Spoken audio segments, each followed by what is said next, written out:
ఇవాళ మనం ప్రపంచాన్ని మారుస్తున్న ఒక ముఖ్యమైన అంశం గురించి మాట్లాడుకుందాం. అదే కృత్రిమ మేధస్సు. ప్రపంచమంతా ఏఐ గురించి మాట్లాడుకుంటుంటే ఐటీ రంగంలో దూసుకుపోతున్న మన భారతదేశంలో మాత్రం చాలా మంది ఈ సాంకేతికత నిజమైన శక్తిని, ప్రాధాన్యతను తప్పుగా అంచనా వేస్తున్నారనేది ఒక షాకింగ్ నిజం. మన దేశంలో ఈ ఏఐ అపోహ ఎందుకుంది? పరిశోధనలో లోపముందా, లేక మన విశ్వాసమే సమస్యగా మారిందా?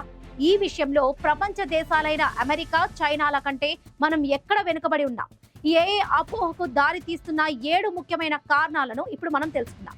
సామాన్య భారతీయులు కృత్రిమ మేధస్సు అసలైన బలాన్ని, దాని ప్రాముఖ్యతను తప్పుగా అర్థం చేసుకోవడానికి గల 7 ప్రధాన కారణాలను విశ్లేషిద్దాం.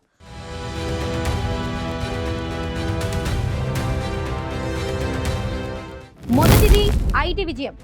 ఏఐ విజయం అవుతుందనే భ్రమ. సాఫ్ట్వేర్ సేవలను విదేశాలకు అందించడంలో భారత్ అగ్రస్థానంలో ఉంది. అందుకే ఏఐ ఆవిష్కరణలలో కూడా మనం ముందుంటామని చాలా మంది బలంగా నమ్ముతున్నారు. కానీ ఐటీ సేవలకు ఏఐ అభివృద్ధికి చాలా తేడా ఉంది. ఏఐకి ప్రాథమిక పరిశోధన, భారీ కంప్యూటింగ్ మౌలిక సదుపాయాలు, యంత్ర మానవ శాస్త్రం, రోబోటిక్స్ అవసరం. ఈ రంగాలలో భారత్ అగ్రదేశాల కంటే చాలా వెనుకబడి ఉంది. ఇక రెండవది గణన సామర్థ్యం లేకపోవడం. కృత్రిమ మేధస్సు అభివృద్ధికి అపారమైన గణన శక్తి అవసరం. మన దేశంలో కొంతవరకు మెరుగైన యంత్రాలు ఉన్నప్పటికీ పరిశోధకులు, విశ్వవిద్యాలయాల చిన్న సంస్థలకు ప్రపంచ దేశాలతో పోలిస్తే ఈ గణన సామర్థ్యం చాలా తక్కువగా అందుబాటులో ఉంది. కేవలం మానవ మేధస్సుతోనే ఏఐలో ముందుకు వెళ్ళగలమనే ఆలోచన సరైనది కాదు. ఇక మూడవది కేవలం సాధనాల తయారీకే పరిమితం కావడం. భారత్ లో ఏఐ సంస్థలు వేల సంఖ్యలో ఉన్నప్పటికీ వాటిలో చాలా వరకు కేవలం వాడుక స్థాయి అప్లికేషన్ మాత్రమే తయారు చేస్తున్నాయి. నిజమైన ఏఐ శక్తి పెద్ద నమూనాలకు శిక్షణ ఇవ్వడం, చిప్లను తయారు చేయడం, యంత్ర మానవులను నిర్మించడంలో ఉంది. ఈ ప్రాథమిక ఆవిష్కరణలపై మన దృష్టి తక్కువగా ఉంది. ఇంకా నాలుగవది శ్రామిక శక్తి అధికంగా ఉండటం. భారతదేశంలో కార్మికుల సంఖ్య ఎక్కువగా ఉంది. అందువల్ల యంత్ర మానవ వ్యవస్థలు, ఆటోమేషన్ పట్ల అత్యవసరం లేదు అనే ఒక భ్రమ ఉంది. ఈ ఆలస్యం కారణంగా చైనా, జపాన్ వంటి దేశాలు ఉత్పాదకతను పెంచుకొని దూసుకుపోతుంటే భారత్ ఉత్పత్తి రంగంలో వెనుకబడిపోతుంది. ఇక ఐదవది ఏఐని కేవలం యాప్ల కోణంలోనే చూడటం.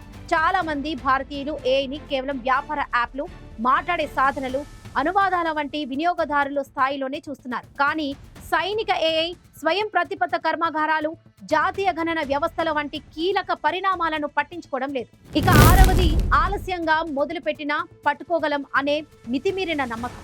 గతంలో స్మార్ట్ ఫోన్లు లేదా ఇతర సాంకేతికతలో ఆలస్యంగా వచ్చినా చివరకు విజయం సాధించాం కాబట్టి ఏఐలో కూడా వెనుకబడిన స్థితి నుంచి ముందుకు దూసుకోగలం అనే నమ్మకం ఉంది. కానీ ఏఐకి దీర్ఘకాలిక పరిశోధన, చిప్ తయారీలో ముందస్తు పెట్టుబడి అవసరం. ఈ ప్రాథమిక దశను కోల్పోతే ఆ లోపం కేవలం తాత్కాలికం కాదు, అది మన సాంకేతిక నిర్మాణానికే శాశ్వత నష్టం. ఇక ఏడవది మీడియా ఇచ్చే సానుకూల కథనాల ప్రభావం. భారత మీడియా ఎక్కువగా ఏఐ రంగంలో నిధుల ప్రకటనలు, స్టార్టప్ల విజయాలు, కొత్త యాప్లను గురించి మాత్రమే చెబుతుంది. కానీ దేశీయ చిప్ తయారీ లేకపోవడం, తక్కువ పరిశోధన ఖర్చు వంటి వాస్తవ లోపాలను చర్చించడం లేదు. ఇది ఆశాజనక కథనం కారణంగా మనం ముందున్నామనే ఒక భ్రమ కలుగుతుంది.